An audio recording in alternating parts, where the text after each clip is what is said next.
Assalomu alaykum. Bugungi videomizda juda muhim mavzu haqida gaplashamiz. Bu mavzu kompyuter viruslari va ulardan himoyalanish usullari. Hozirgi kunda kompyuter va internet hayotimizning ajralmas qismiga aylangan. Biz kompyuter orqali ishlaymiz, o'qiymiz, o'yin o'ynaymiz va turli ma'lumotlarni saqlaymiz. Lekin internet bilan birga turli xil zararli dasturlar, ya'ni viruslar ham mavjud.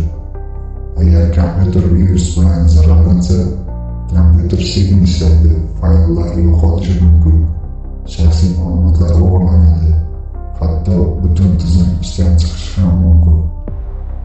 Shuning uchun biz bugun kompyuter virusi nima, virus turlari, virus qanday tarqaladi va eng muhimi, ulardan qanday himoyalanish mumkin, shu haqida batafsil bilib olamiz. Kompyuter virusi bu o'zi nima? Kompyuter virusi bu zararli dasturli kod bo'lib, u kompyuter tizimiga kirib olib, turli zarar yetkazadi. Viruslarning asosiy xususiyati o'zini ko'paytirish va boshqa fayllarga yopishish. Kompyuter viruslari quyidagi zararlarni keltirib chiqarishi mumkin: fayllarni o'chirishi yoki buzishi, kompyuter ishini sekinlashtirish, maxfiy ma'lumotlar o'g'irlash, kompyuterlarni to'liq bloklab qo'yish. Ba'zi viruslar esa foydalanuvchi bilmagan holda kompyuter orqali boshqa tizimlarga ham tarqaladi. Kompyuter virusining asosiy turlari. Hozirgi kunda viruslarning juda ko'p turlari mavjud. Eng mashhur viruslar Trojan. Bu oddiy dastur yoki fayl sifatida ko'rsatiladigan zararli dastur. Masalan, Apple o'yin, Crack dasturi, noma'lum ilova. Ammo u o'rnatilgach, kompyuterga yashirincha zarar yetkazadi. Ikkinchi o'rin. Bu virus tarmoqlar orqali tez tarqaladi. U kompyuter tizimiga kirib olib, boshqa kompyuterlarga ham o'ta oladi. Natijada butun tarmoq zararlanishi mumkin. Ikkinchisi ransomware. Bu eng xavfli viruslardan biri. Ransomware kompyuterdagi barcha fayllarni shifrlab qo'yadi va ularni ochish uchun pul talab qiladi. Keyingi spyware. Spyware bu foydalanuvchini kuzatadigan virus. U quyidagi ma'lumotlarni o'g'irlashi mumkin: parollar, bank kartalari, shaxsiy ma'lumotlar.